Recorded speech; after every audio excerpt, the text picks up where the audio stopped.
আজকে তো রবিবার, তাই মেয়ে কিন্তু একটু ঘুম থেকে দেরি করে উঠেছে, আজকে টিউশন নেই বলে।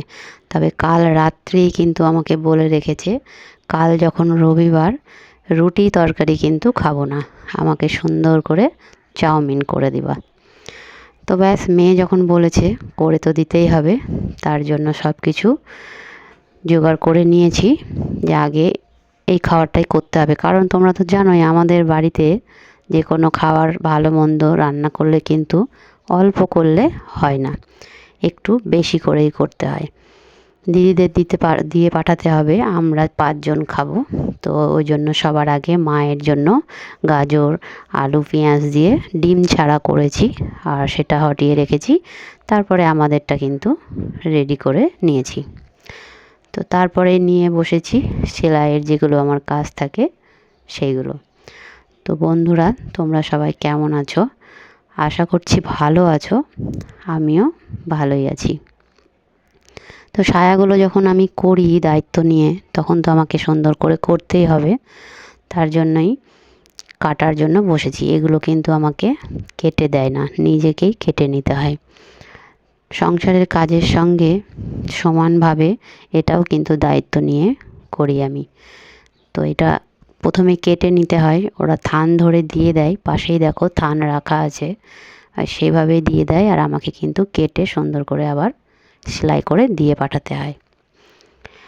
তো আজকে তোমাদের এটাই বলবো যে এই সায়া সেলাই করে মাসে আমি কত টাকা ইনকাম করি, আর সঙ্গে সংসারটাও সুন্দরভাবে গুছিয়ে করি, বা সবার দায়িত্ব কিন্তু মাথায় রেখেই কাজটা করি।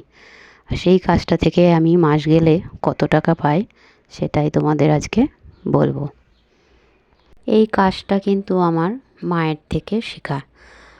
যদিও আমি বিয়ের আগে এই কাজটা শিখেছিলাম কিন্তু করতাম না। তবে এখন আমি তো মধ্যবিত্ত ঘরের একটা মেয়ে ছিলাম, আর মধ্যবিত্ত ঘরেরই একটা বউ হয়েছি। তো বুঝতেই পারছো, হাতের কাজ যদি না করি তাহলে কিন্তু নিজের ইচ্ছাগুলোও পূরণ হবে না, আর নিজের স্বপ্নগুলোও কিন্তু পূরণ হবে না। তবে হ্যাঁ, এখান থেকে কিন্তু খুব বড় কিছু স্বপ্ন পূরণ কিন্তু করা যাবে না বা সম্ভব নয়। ছোট ছোট যেগুলো আছে, আমাদের ঘরের বউদের কিন্তু অনেক রকমই ছোট ছোট স্বপ্ন থাকে, সেইগুলো কিন্তু পূরণ করা যায় বা যেতে পারে। আমি সংসারের চাপে যদিও একটু কম করেই কাজটা করি, আমার সংসারটা বড়, তার জন্য যারা হয়তো আরও বেশি করে কাজ করবে তারা কিন্তু ইচ্ছে করলে বড় একটা স্বপ্নও পূরণ করতে পারবে।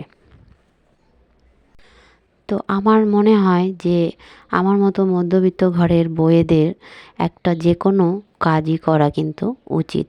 সব সময় নিজেদের হাজব্যান্ডের কাছে সব সময় টাকা পয়সা চাইতে কিন্তু কারোই ভালো লাগে না, যে আমাকে এইটা দাও এই কাজটা করব, ওই টাকা দাও ওই কাজটা করব, এইরকম কিন্তু কারোই ভালো লাগে না। তাই আমাদের মনে হয় যে আমরা যদি ছোট একটা কাজ করি, তা দিয়ে যদি আমাদের নিজের ইচ্ছেগুলো স্বপ্নগুলো পূরণ করি, তবে এর থেকে কিন্তু খুশির কিছু হয় না। তো দেখো, তোমাদের সঙ্গে বকবক করতে করতে কিন্তু আমার সায়াগুলো কাটা হয়ে গেল। তারপরে যে টুকিটাকি কাজ থাকে সেগুলো তো করতেই হবে। তো আমি প্রতিদিনই এই কাজটা কিন্তু করি, যেমন সংসারের কাজ প্রতিদিন করি, না করলে হয় না। তবে এই কাজটাও কিন্তু এইভাবে নিয়ম করে কিন্তু করতে হয়, তবেই মাসের শেষে কিছু টাকা কিন্তু দেখতে আমি পাই। তো প্রতিদিন আমি 1 থেকে 1.5 ডজন করে কিন্তু কাজগুলো করার চেষ্টা করি। আর বাড়িতে যখন লোকজন আসে তখন তো কাজ করার সময় পাই না বা হয় না, বা কোথাও হয়তো গেলাম সেই দিন পারলাম না করতে। তো আমি প্রতিদিনই মাথায় রাখি যে সংসারের কাজ করে আমাকে কিন্তু 1 থেকে 1.5 ডজন কাজ আমাকে করতে হবে, তবে আমি কিন্তু মাসের শেষে যা টাকাটা পাই সেটাই পাবো।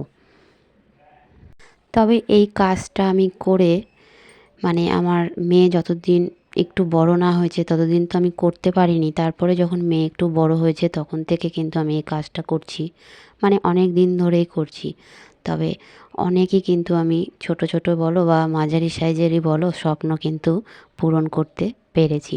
তোমরা যদি জানতে চাও অবশ্যই আমাকে জানিও, আমি কি কি স্বপ্ন পূরণ করেছি তোমাদের কিন্তু অবশ্যই বলবো। আর তবে সেই স্বপ্নগুলো আমার মনে হয় প্রত্যেকটা মেয়েরই থাকে, বা পূরণ করতে যদি নিজের টাকাতে পারে এর থেকে খুশির কিন্তু আর কিছু হয় না, আমার তাই মনে হয়। তো তোমরা যদি জানতে চাও অবশ্যই আমাকে জানিও, আমি বলবো যে আমি এই সায়া সেলাই করে আর কি কি করেছি বা করার স্বপ্ন আছে আমার মধ্যে আরও। তো দেখো, ঘরের টুকিটাকি কাজ করে নিয়ে তারপরে গিয়েছিলাম একটা দিদিভাইয়ের বাড়ি। তো ও হচ্ছে মেশিনের কাজ করে আমার মতনই, তো ওদের বাড়িতে গিয়েছিলাম। তো ও হচ্ছে মানে কাপড়ের দোকান বাড়িতেই কিন্তু দিয়েছে। তো আমি একটু দেখতে গিয়েছিলাম যে ভালো শাড়ি বা ব্লাউজ এগুলো আছে কি না, তার জন্য কিন্তু আমি দেখতে গিয়েছিলাম। তো তারপরে দুপুরে রান্না এসে করেছি আজকে মানের তরকারি পেঁয়াজ রসুন দিয়ে, আর ছিল মাছের ঝোল, ফলি মাছের ঝোল। প্রতি মাসে আমি 1.5 থেকে 2 হাজার টাকার কিন্তু কাজ করি এর থেকে, তাই আমার স্বপ্নগুলোও পূরণ হয়ে যায়।